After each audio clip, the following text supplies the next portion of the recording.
And I'll welcome you to race number 4 of 29 here in the 1991 Throwbacks. And what a season we've had so far. Rusty Wallace kicked it off with 2 wins in a row. Won the Daytona 500, won at Richmond. He went into Rockingham. He was looking like he was going to be one of the favorites to win. Caution comes out, and the beneficiary, Morgan Shepherd, as he has the entire field lapped other than a wrecked car. Shepherd wins with ease. Dale Earnhardt can't continue his winning streak at Rockingham. And now we're heading into Atlanta Motor Speedway, a track that has produced a ton of exciting moments in the past. Here we go.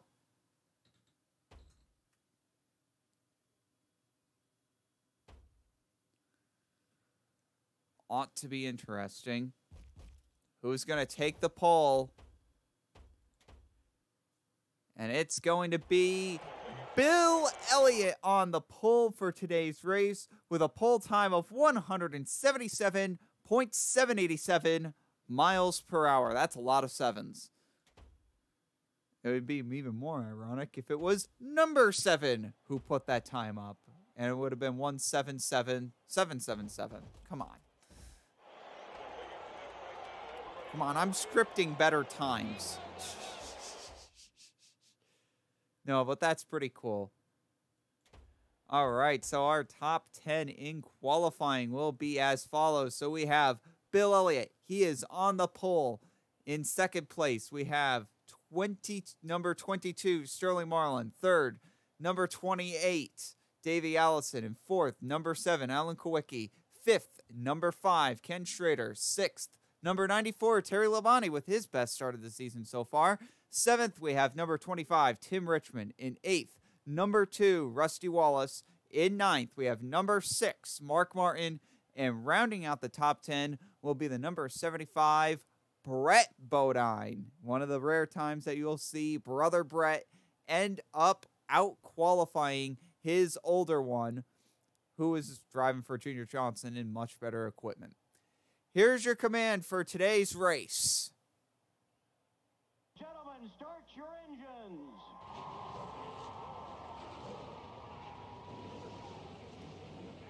The engines have fired here at the Atlanta Motor Speedway. The cars are starting to roll off here on the back straight.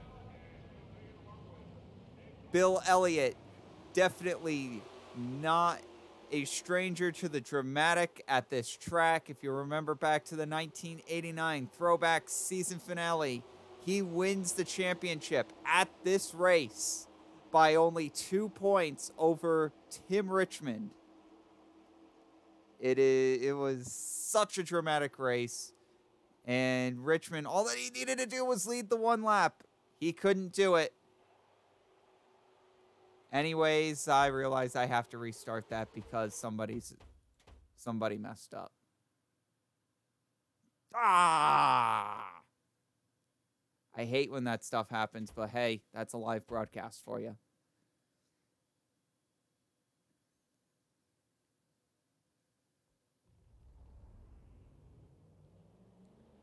Everyone gets off this time. Okay, good. Anyways, as I was saying, Elliott definitely not shy for the dramatic at this track. He ended up clinching the championship by only 2 points in the 1989 season finale here over Tim Richmond.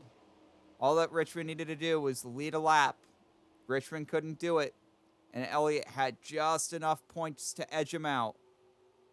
Will there be another dramatic moment here with Elliott at the helm? We'll find out. The green flag is out here from Atlanta.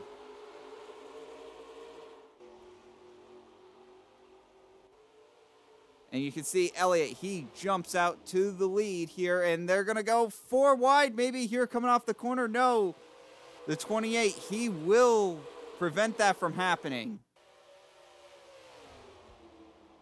And it looks like Elliott, he's going to have sole possession of the lead. Sterling Marlin, he'll move down into second. Allison in third, and we have a dogfight for fourth. Maybe not Allison for third. Here comes Kawicki on the outside. He's not fully cleared of Kawicki. Elliott, he's going to lead lap number 1. Allison trying to break away here for third. Kawicki slips up the track. Here comes Sterling Marlin down to the inside. 3 wide coming off of turn number 2. And now here comes Ken Schrader in the number 5. He led the most laps at Rockingham last week. It was surprising just how good of a performance he put up. Maybe it's a performance that he can repeat. And a driver that has struggled so far this season. Sterling Marlin, he's got a top 10. The other 2 races, DNFs. And that is obviously not going to get you any sort of notoriety. He's currently 24th in points. He's not even inside the top 20. Sterling Marlin in desperate need of a good run today. Right now, he's got a good start. He's up in second. Meanwhile, third place, Tim Richmond, the former champion. He'll move into third. Schrader's starting to fall back to fourth. Can he defend for fourth? And yes, Allison got underneath him. So it looks likely that Schrader's going to fall back to fifth. No, Schrader fights back on the outside. And Allison's just going to have to settle for the 5th position. Meanwhile, look at this move by Tim Richmond and the 2 drivers that were involved in that 1989 Super storyline. They're probably going to be 1-2 here coming off of turn number 4. And his teammate right behind him, Ken Schrader. Now Elliott, he gets tight in the corner. Richmond trying to move underneath. Man, Hendrick Motorsports really bringing the thunder here at Atlanta. No doubt about it. Oh, they remember all that work that Jeff Bodine did. They remembered all those setups. They still have those setups that Bodine brought. Bodine brought 3 wins to Hendrick Motorsports here at Atlanta. And clearly they are using those setups today. Hendrick Motorsports 1-2 right now. Tim Richmond, Ken Schrader. We have Elliott 3rd, Sterling Marlin 4th, Ernie Irvin in 5th. And meanwhile, we've got a good battle for 6th here between Davey Allison and Alan Kawicki. That's between 6th and 7th. 8th is still side by side between Mark Martin and Dale Earnhardt. Martin and Earnhardt, they're both trying to both come back from rather disappointing seasons, to say the least. Neither of them coming anywhere close to what their expectations were. And it looks like Earnhardt is going to move up a position here. Ricky Rudd trying to also fight through. And now Ernie Irvin, he wants a crack up here at the top 5. Well, he's in the top 4, rather. Irvin is through to the 4th position. So a good move there by Ernie Irvin. He's going to get 4th. Can he defend? Yes, he can. So far, the fastest driver through 8 laps is the number 4 of Ernie Irvin. And it looks like he might try for 3rd here going into turn number 3. And he will. And we have a battle for the lead. Ken Schrader moving underneath his teammate Tim Richmond. They'll be side by side here coming off of turn number 4. And it looks like Ken Schrader is going to get those ever so important 5 bonus points. Now, was that a move by his teammate to get him bonus points, or is Schrader actually trying to take the lead? It looks like Schrader's just going to take sole possession of the lead here. And Chevrolet is now 1-2-3 here at Atlanta. And it very well might become 1-2-3-4 because here comes Dale Earnhardt. Yep, Earnhardt is there, no doubt about it.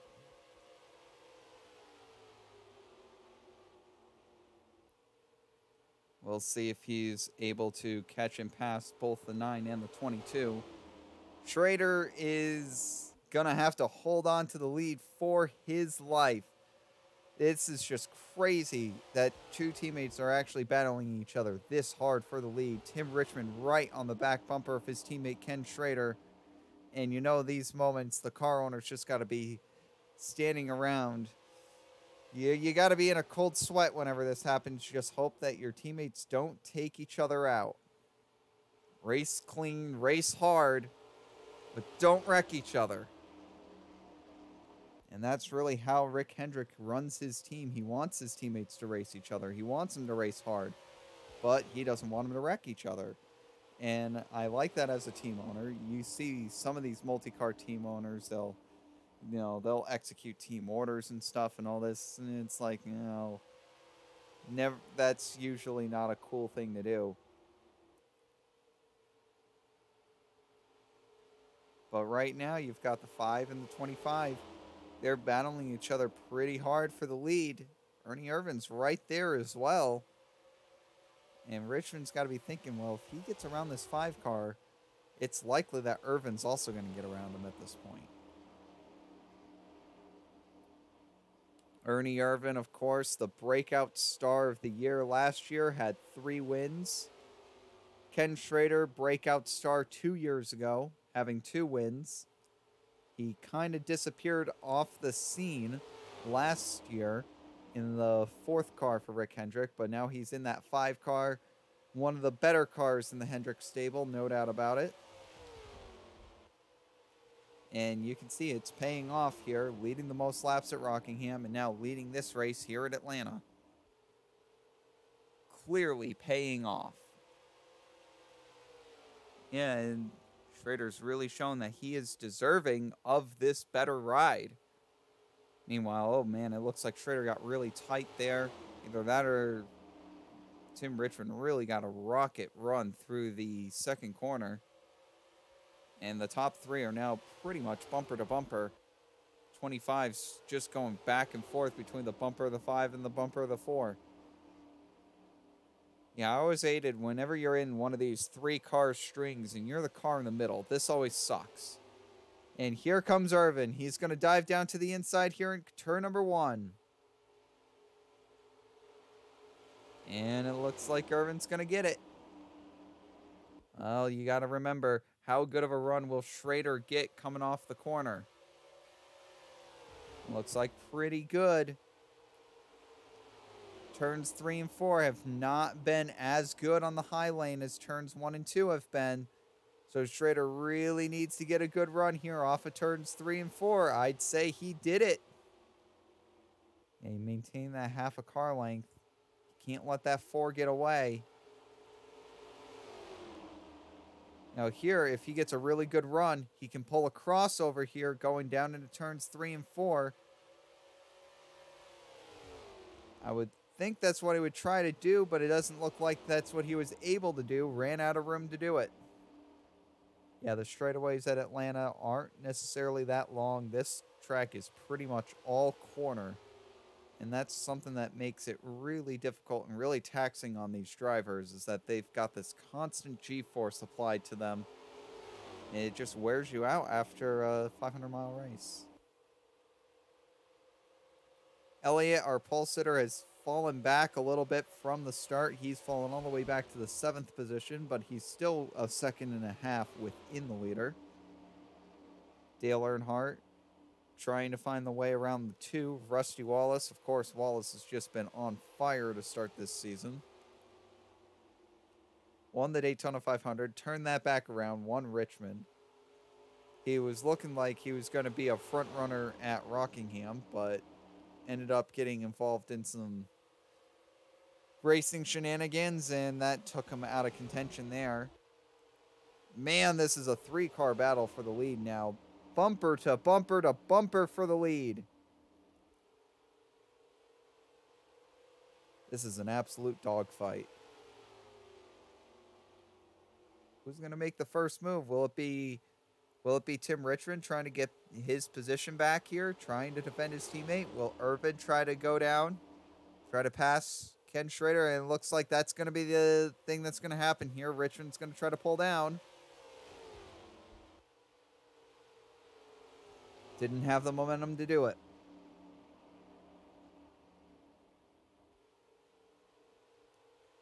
Richmond now goes high. Yeah, 25 right now trying to find any line he can to get around the 4. I'd say these 3 cars are pretty much dead equal. And here we have Rusty Wallace trying to get around Sterling Marlin. That's for the 4th position. as Rusty Wallace continues to impress.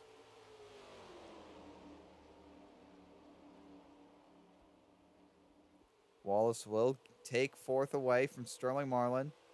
Marlin to fifth, and now here's Earnhardt in the sixth position. Earnhardt trying to catch the 22 now. Can he do it?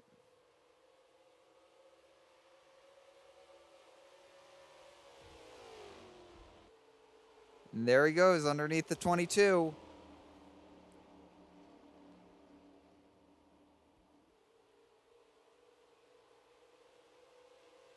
And Earnhardt is going to move into the top 5, passing the 22. Now back to the lead battle. This has just been incredible between these three. They've just been bumper to bumper to bumper. Nobody's made a move, but you really can't make a move in this situation. Whoever makes the move first loses. You can't make a move as the 4 car because then the 5 and 25, they'll collude to make sure that you end up losing position. Whether that means giving you the lead and then both of them passing you, or if it means something like maybe the 25 will nudge him while he's underneath the 5, and then they'll both lose momentum, and the 25 will pass the 4, and now Ken Schrader has a huge advantage. There's all sorts of stuff that Tim Richmond can play right now as the third-place driver. Ernie Irvin's really going to have to play this smart if he wants the lead. Right now, Irvin has to shake off that 25 car. He's just too close. He's just too close. If Irvin tries to jump out and do any kind of funny business here, trying to pass Ken Schrader, Tim Richmond will just jump right onto the back bumper of the 4, make him loose, and then Schrader will just keep the position. So Irvin's really, really going to have to be smart here. Might have to make the pass on pit road. Pit road strategy, always very important here at the Atlanta Motor Speedway.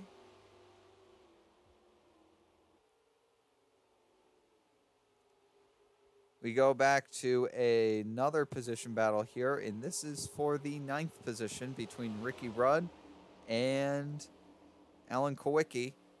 You can see the cars are definitely a lot more spread out here than they are for the lead. Now, Rudd has had a pretty good performance. Right now, he's the best pacing Buick in the entire field. And this 26 team is determined to stay with Buick and determined to make this Buick as fast as possible. And Ricky Rudd, he's staying with the team. He's very happy with the direction that this team's going. And he thinks that they can contend for another win, maybe be a dark horse championship candidate this season. Meanwhile, the battle for 7th really just heated up. Jeff Bodine right on the back of the 9 of Elliott. If Elliott loses this position, he slides back to the 8th position from the pole. And it's clear that Elliott had the fast car during qualifying, but he just hasn't been able to back it up during the race. Clearly a very fast car in the short run, but not even close to a fast car in the long run. And you cannot rely on a short-run car here at Atlanta. Cautions are just too infrequent.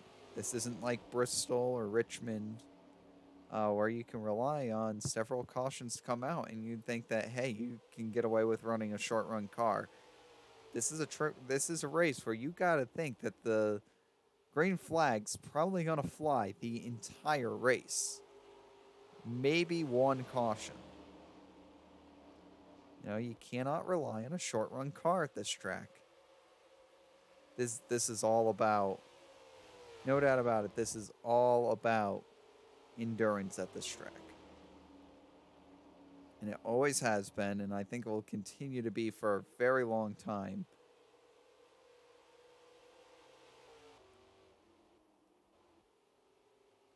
Meanwhile, there you go. A move for the lead has been made.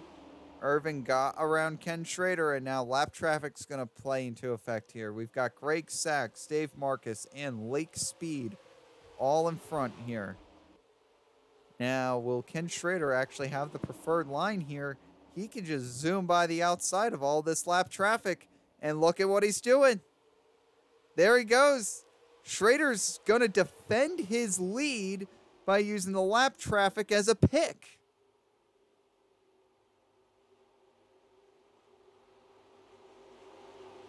What a great move by the number 5 of Schrader.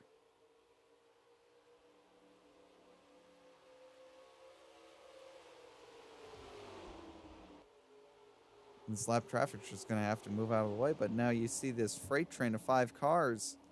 It's the same thing. Somebody's got to make a move at some point. And there they all go on the 47. You would hope for the 71 to move out of the way there, but nobody's moving out of the way or out of the groove.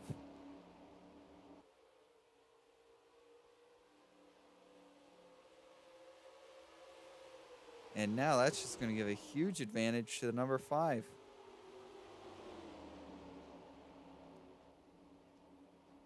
Well, now we've got a huge freight train of cars. It's pretty much everyone's regrouped. Oh, will Earnhardt be pushed to the outside here? No.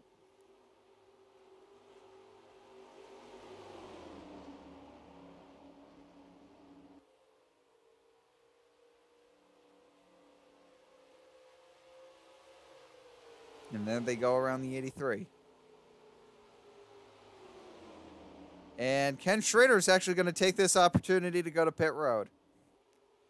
So Ken Schrader first to hit pit road here on lap number 32. An interesting pit strategy to say the least. Get a big lead due to lap traffic. Pit. I like it. Hey, because now he knows that everybody from this group here is going to have to pit at the same time, all around in the same pit box area.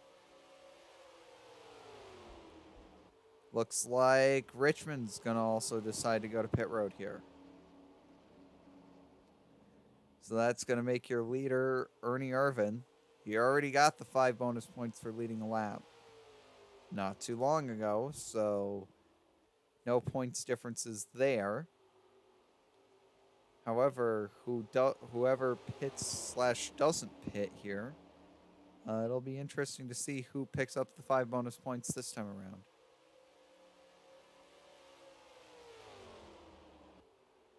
Looks like it's going to be Wallace. Rusty Wallace to pick up 5 bonus points. That's huge right there, considering he's the points leader. That's only going to allow him to extend that points lead out a bit more.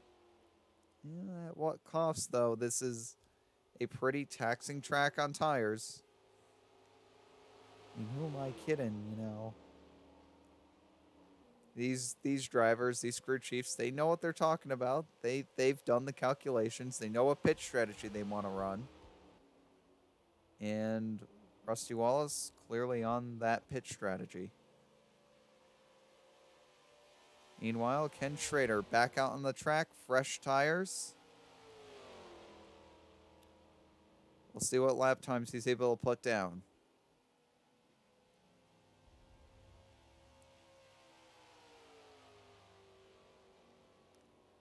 Nothing too special on that run. Wow, he comes out way in front of the 4 car. Oh, good Lord. He's going to have an entire straightaway on that 4 car.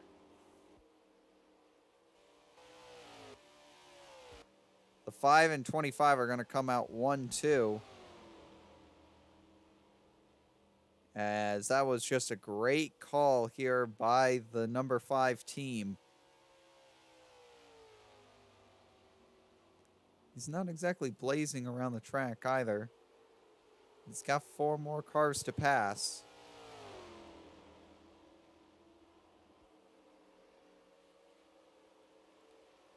I'm pretty sure he's passed them. Yeah, because there's the 2 right there. So, your leader, once again, number 5, Ken Schrader. He pulls some excellent pitch strategy, and now he's got a massive lead on the field. He's running into some lap traffic here.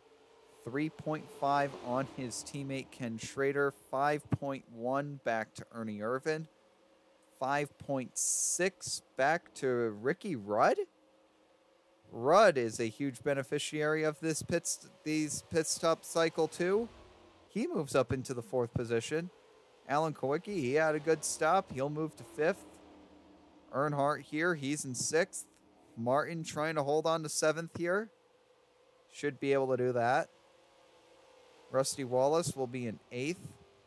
Sterling Marlin, this hit him hard. He's going to fall all the way back to 9th. Terry Labonte did really well. He's up into 10th. Parsons 11th. Elliott got hit hard. He's back to 12th. Jeff Bodine back to 14th. And other drivers that got hit really hard, Davey Allison, he's all the way back to 17th. See if anybody else got hit extremely hard. I don't think anyone else really did. So, after the first round of pit stops, that's going to put 33 cars on the lead lap. Your leader is the number 5, Ken Schrader. 2nd place, Tim Richmond. 3rd place, we have Irvin. 4th place, Rudd. 5th place, Alan Kowicki. And 6th place is where, right now, the best battle on the field is going on. So that's where our cameras will go. So Dale Earnhardt right now, he's in the 6th position. Rusty Wallace in 7th. Mark Martin 8th. Sterling Marlin 9th. And these guys are all bunched together in the same part of the track. Earnhardt, very good at this track. Rusty Wallace, well, he's not exactly as sung as Earnhardt is here at Atlanta.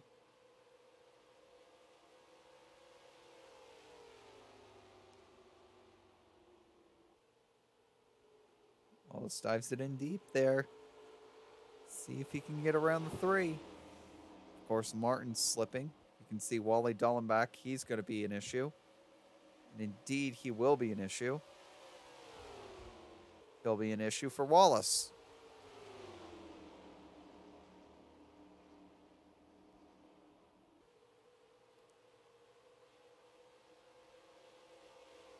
Gotta hate when that happens. When lap traffic just doesn't go your way. And Sterling Marlin, he's going to get around the 6. So a great move there by Sterling Marlin. And some contact there between the 90 and the 2. That's definitely not what you want to see. Now is everyone going to bunch up behind Wally Dallenbach? The rookie open wheel racer. And there goes the 2. There goes the 6. And the 22 is going to get stuck behind the 90. On the high lane.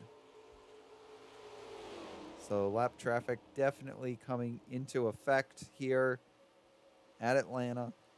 As it would at any other track pretty much. Looks like Elliott's already found his way back into the top 10.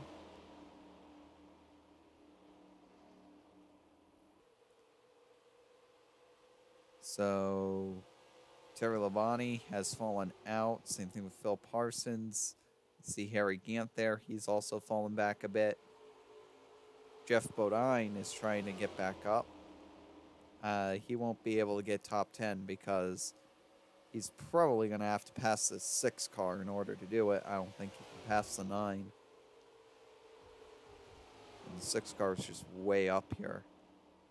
As Sterling Marlin will go back around Mark Martin. And meanwhile, Alan Kowicki just passed Ricky Rudd for the 4th position, so Rudd falls back to 5th.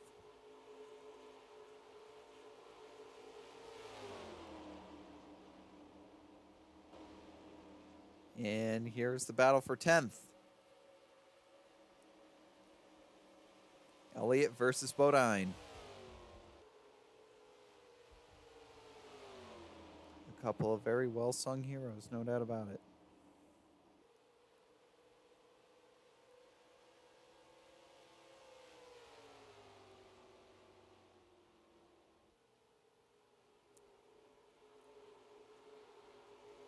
Elliott, of course, two-time champion of the Throwbacks. 1984 and 1989 champion. The 1984 championship was a huge way to kick off the Throwbacks. He got 8 wins that season. That included 4 wins in a row. One of the very, very few drivers to do that. That also included a stretch of 5 of 6 wins, something that no driver has done ever since the schedule contraction back in 1973, as we would call the modern era of NASCAR. And you could see Elliott there just pulling a more veteran maneuver, or maybe not. Stanley Smith moves to the outside, and now they're both behind lap traffic, and that will give Jeff Bodine the advantage. So a good read there by Jeff Bodine will net him a top 10 position.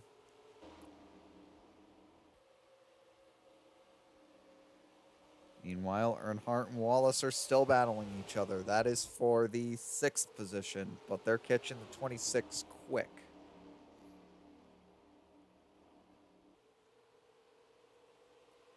Now, it looks like Tim Richmond is running his teammate down really quickly as well. Now, here comes Wallace down to the inside of Earnhardt. That's for the 6th position if he can pull it off. Looks like he should be able to do it with ease.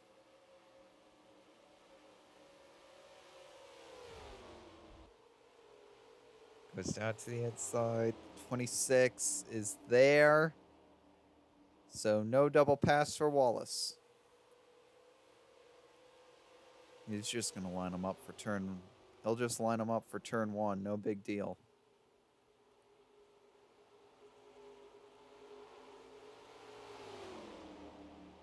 We'll see how quickly Wallace can get around the 26.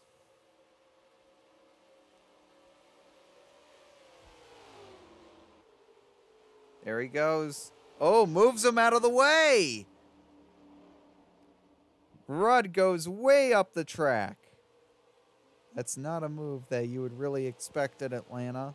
But Rusty Wallace, he's really cranked up the aggressiveness meter. And yeah, he just moved the 26 out of the way in order to get that position.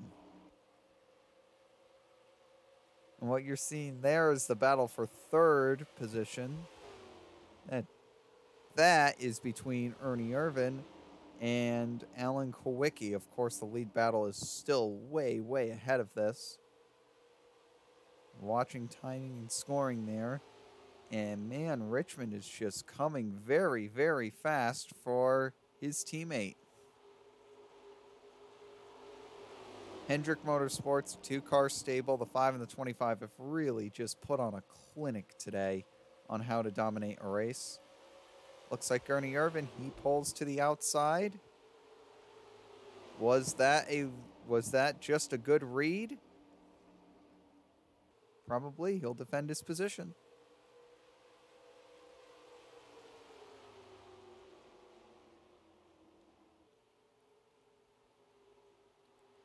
And now the 7, the 2, and the 3, and the 26, and maybe even the 22 as well are all going to be right there.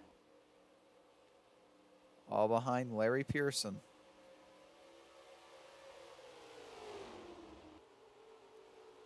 And now the lead battle really cannot be ignored anymore. Here it is. Ken Schrader. 29 laps to go in this race. And here comes Tim Richmond down to the inside. That pass is going to be made with ease. If I was Schrader, I'd just let him go.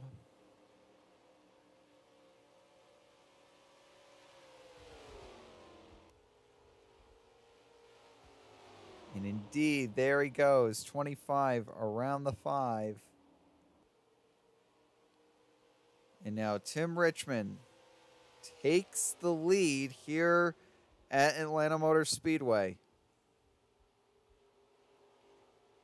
So there's a big lead change right there for the 1987 Throwbacks champion.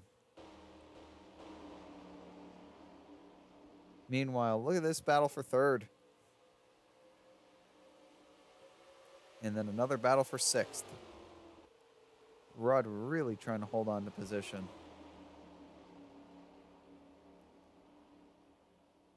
27 cars currently on the lead lap here in Atlanta. Last car on the lead lap, number 10, Derek Cope.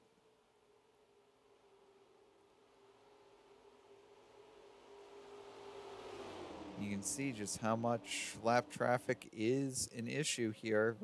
They're trying to get around Rick Mast in the 8 right now. They got around Dick Trickle in the 66. And it looks like the 26 is going to slide up the course. Rudd's going to be passed by Marlin and Wallace. And Marlin's going to be able to stay to the inside, get around Dick Trickle, keep the 2 behind him. It looks like he'll be able to sneak past the 8 as well. The 4 slips up the track, and that's going to put Alan Kowicki into the 3rd position. If he can get there. If he can get there.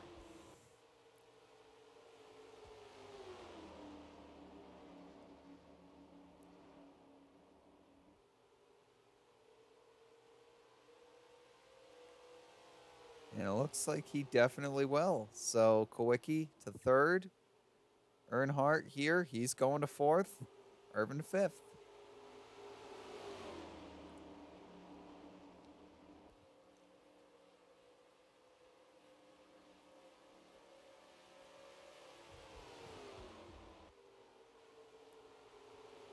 You can see Wallace 6th, Marlin 7th, Rudd 8th.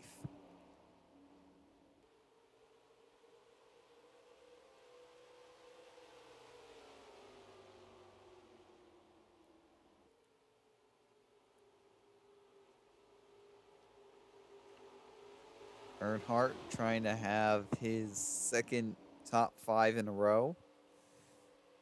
Looks like he should be able to succeed with ease today. He's currently running in 4th. Rusty Wallace just trying to pad his points lead right now. He should be able to do that as well. Those 2 wins, they're going to go a long way. And if Rusty Wallace keeps on performing like the way he has through these first 4 races, he's going to be very, very tough to beat for the championship.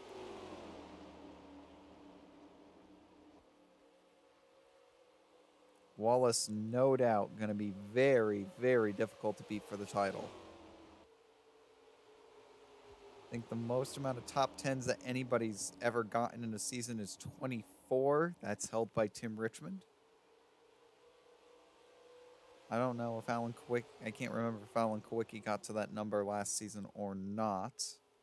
I don't think he did. I think he got to 23. But the record set in 1988 by Tim Richmond, 24. And that 1988 season was also crazy because we had basically the big 4. We had Tim Richmond. We had Rusty Wallace. He was definitely part of it. We had Dale Earnhardt. And we had Bill Elliott. They combined for 23 out of the 29 wins that season. And Wallace, Earnhardt, and Richmond all had at least 7 wins. I think Earnhardt Richmond had 8, Wallace had 7, and Elliott had whatever's left between that and 23. I think 4.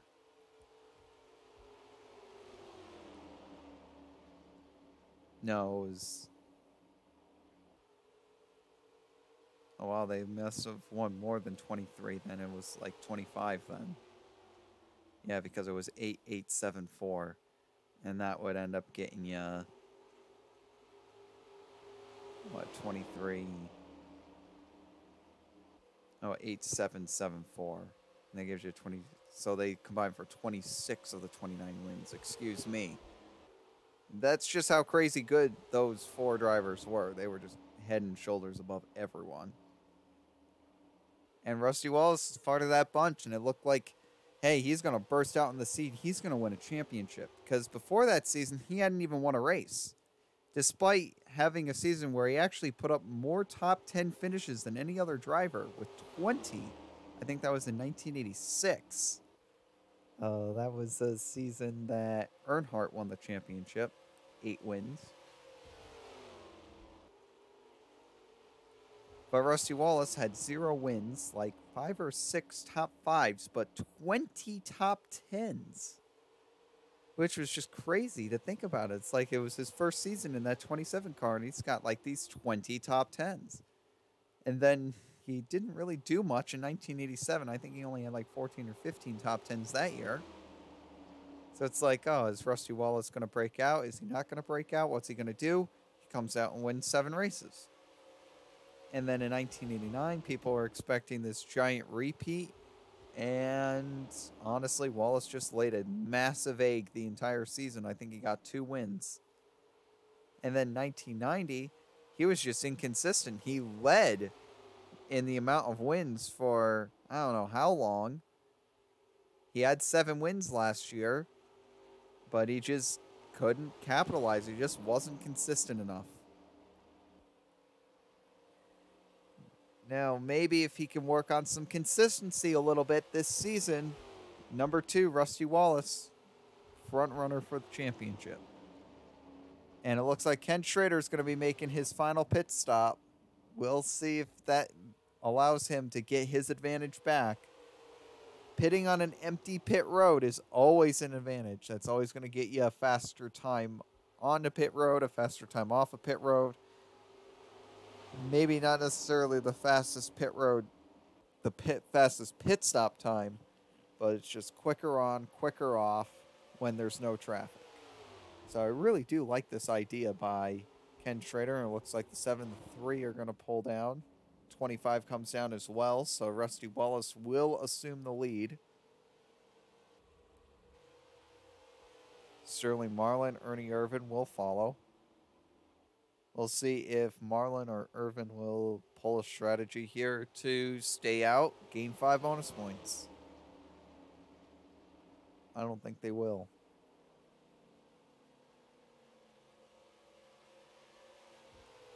You're watching the Motorcraft Quality Parts 500 here from the Atlanta Motor Speedway.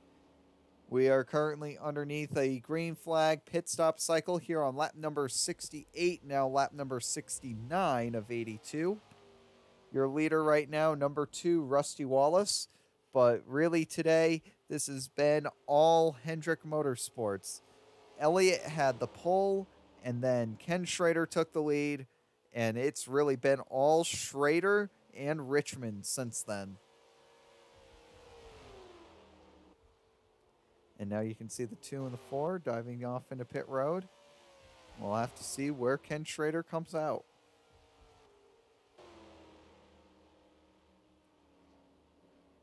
Does that give him the lead again? Yep.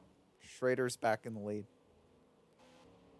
And there's the advantage of pitting with nobody else on pit road right there. Ken Schrader is going to come out your leader yet again with this great pit strategy. I love it.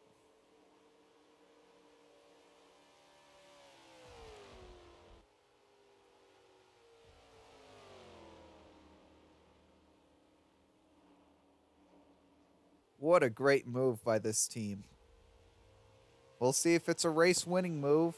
Schrader has not won since the 1989 season. 0 wins last year. Looks like he's got a...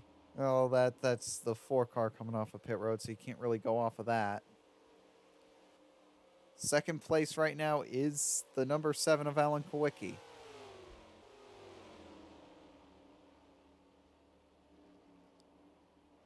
He's got to get around Jimmy Spencer here at least. Spencer not having a good day. 27th. I believe that's going to put him 2 laps down. No, that's only going to put him 1 lap down. That's surprising. And Ken Schrader, 2.2 second lead over Alan Kowicki. Rusty Wallace out on the track 3rd. Tim Richmond 4th. Sterling Marlin 5th. Looks like Earnhardt will be able to take 6th. Ernie Irvan for 7th. Ricky Rudd for 8th. Jeff Bodine for 9th. And how about Mark Martin fighting his way to get back into the top 10?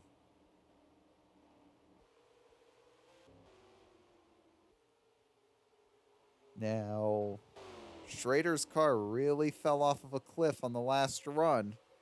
You saw him get overtaken by his teammate. So we'll see if Schrader's car will fall off yet again, but this isn't necessarily as long of a run as it was the last green flag run. He's got to make a 2.2 second lead last 10 more laps. I think Schrader's got it. I think more than anyone, Schrader really deserved that win at Rockingham. He led the most laps. He looked very impressive there. He's looked very impressive yet again here at Atlanta, another intermediate track. We do know that Schrader sort of struggles on the short tracks, however, and that's going to be a real telling stat when we go there in the next few, go to a bunch of short tracks in the next few races. We'll see if Schrader can hold momentum. Now, Alan Kowicki is catching, but that's not necessarily the most telling thing in the world because we have two lapped cars here, Spencer and Neil Bonnet. So, two lapped cars are between him and Kowicki. That'll slow him down a little bit. Looks like Tim Richmond is battling for third. Rusty Wallace is giving him a run for his money. And if Wallace can come away with third in this race, how impressive would that be? Wallace actually showing some consistency for a change rather than either win or fringe top 10.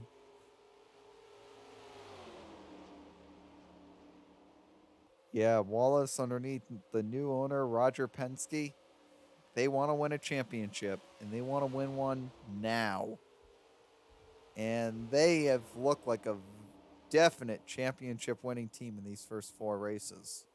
Of course, we've got a long season ahead of us, and we've seen strong runs in the first 10 races just fizzle out in the summer. And the summer is always very, very difficult to go through. Those are the long races on the big tracks. Pocono, Michigan, Talladega, Daytona, Watkins Glen, Sonoma. Those are those big, long races on the huge super speedways. And you're not going to see... And that's why we really say that there's three phases of the season.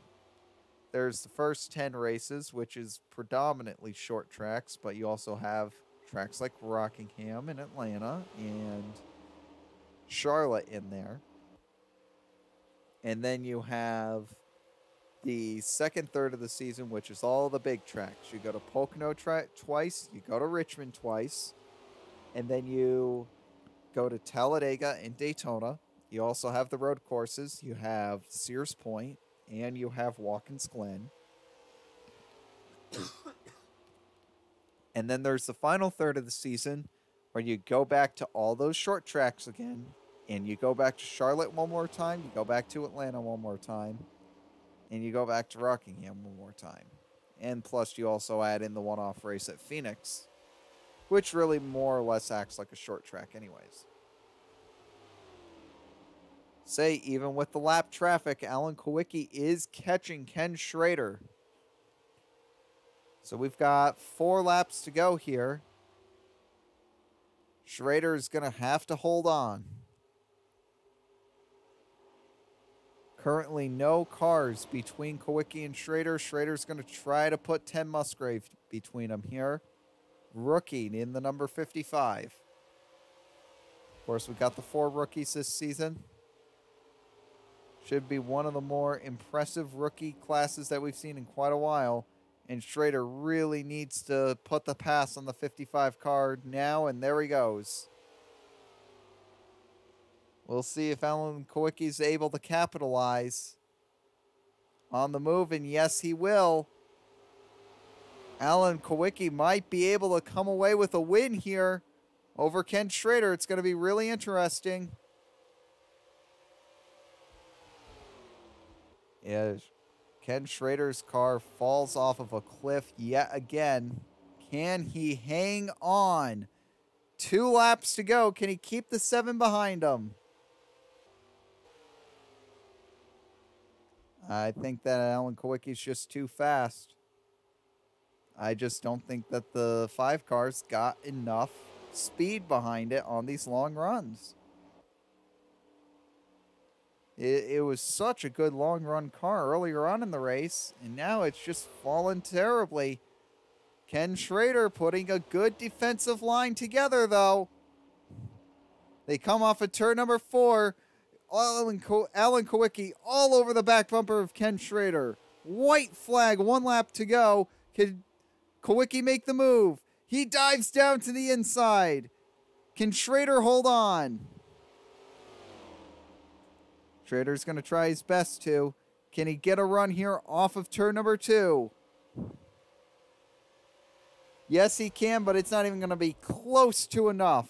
Alan Kowicki, the defending Cup Series champion, through turns 3 and 4, will make a move on the last lap of the race and win here at the Atlanta Motor Speedway. What a move by Alan Kowicki. What a charge in the final few laps. Kowicki will take the win here at Atlanta.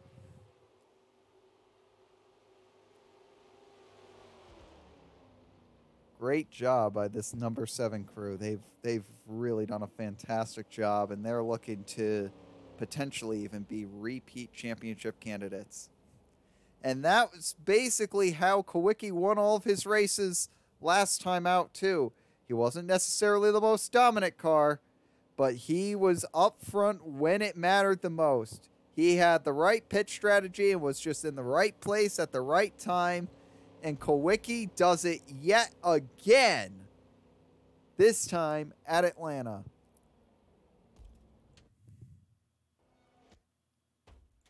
Meanwhile, taking a look at this, Alan Kowicki with that win will move into the top 10 in points, and Rusty Wallace will pad his points lead just a bit more over Irvin, Earnhardt, and Allison. The next race will be a fun one, though. We are going to the Darlington International Raceway for the Trans-South 500. We'll see you then.